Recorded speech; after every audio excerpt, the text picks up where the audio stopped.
1954, Hergé publie « On a marché sur la Lune ».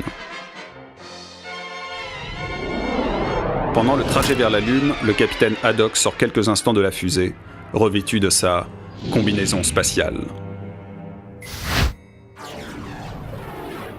Dès les années 30, l'imaginaire de la science-fiction se peuplait déjà de véritables scaphandres spatiaux qui permettaient aux humains de sortir dans l'espace.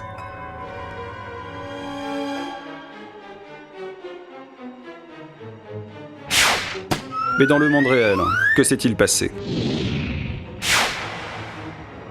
18 mars 1965. Le russe Alexei Leonov sort du vaisseau Voskhod 2. Il est le premier homme à effectuer une sortie extravéhiculaire, le premier homme à faire une marche dans l'espace.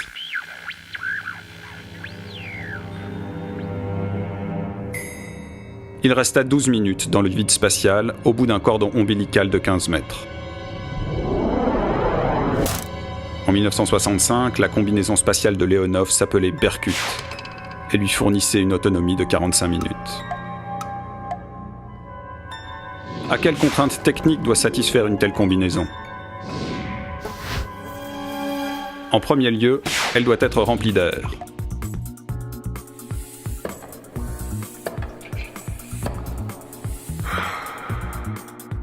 Mais en même temps, le cosmonaute doit être libre de ses mouvements.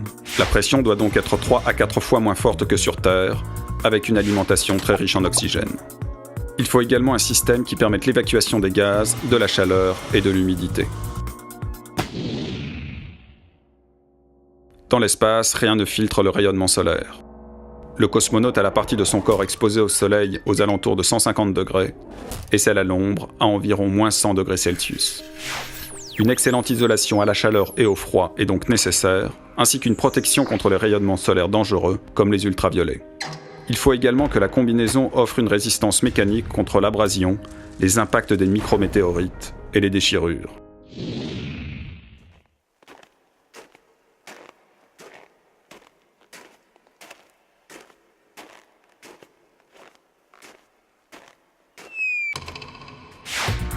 Depuis les années 60, la technologie des combinaisons spatiales pour les sorties extravéhiculaires s'est considérablement perfectionnée.